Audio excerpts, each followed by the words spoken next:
Krishnanagar police line সংলগ্ন অবৈধভাবে দখল করে থাকা ফুটপাত উচ্ছেদের কাজ বুধবার রাতে সম্পূর্ণ করল পুরসভার সঙ্গে পুলিশ। প্রসঙ্গত শনিবার ভোরের আলো ফুটতে না ফুটতে বুলডোজার দিয়ে কৃষ্ণনগর পুরসভা এলাকায় বিভিন্ন জায়গায় হকার উচ্ছেদ অভিযান নামে কৃষ্ণনগর পুরসভা ও জেলা প্রশাসন। কয়েকদিন আগে রাজ্যের মুখ্যমন্ত্রী মমতা বন্দ্যোপাধ্যায় প্রশাসনিক সভায় রাজ্যের সমস্ত পুরসভাকে এক প্রকার হুঁশিয়ারি দিয়ে জানিয়েছিল বেআইনিভাবে দখল করে রাখা ফুটপাত দখলমুক্ত করতে হবে। যে সমস্ত মানুষজন বেআইনিভাবে ফুটপাতের ওপর দিয়ে দখলদারি ব্যবসা করেছে তাদেরকে সেখান থেকে সরিয়ে দেওয়ার কথা জানিয়েছিল রাজ্যের মুখ্যমন্ত্রী। তারপর শনিবার দুটি বুলডোজার নিয়ে প্রথম ফুটপাতের ওপর দখল করে রাখা বেআইনি দোকান উচ্ছেদ করতে উদ্যোগী হয় কৃষ্ণনগর পুরসভা জেলা প্রশাসন।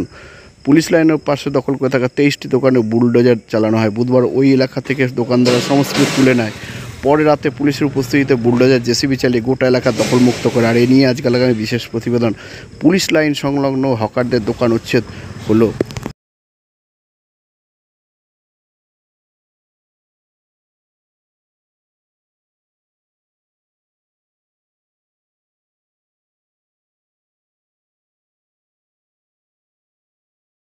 এই না আমাদের কোনো রিপোর্ট বলেনি যে এই জায়গাটাই ভাঙবে, এরকম কোনো খবর দেয়নি আমাদের। আর এই যে আজকে এসে হঠাৎ এসে বলছে যে 1 ঘন্টার মধ্যে সব সরিয়ে নিতে হবে, নাহলে আমরা বুলডোজার অলরেডি চালিয়ে দিয়েছিল। তো আমরা 1 ঘন্টা টাইম চেয়েছি, 1 ঘন্টা টাইম দিয়েছি আমাদের।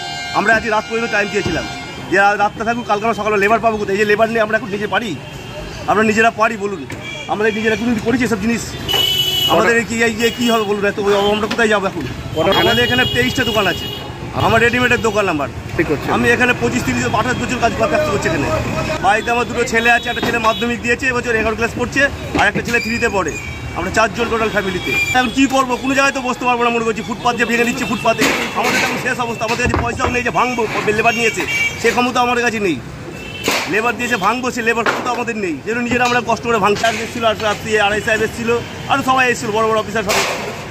ওনারা আমাদের ডাকলো, ডেকে আমাদের বললো যে তোমাদের 4 দিন টাইম হয়েছে, তোমরা ভাঙতে পারোনি, আর টাইম দেওয়া যাবে না।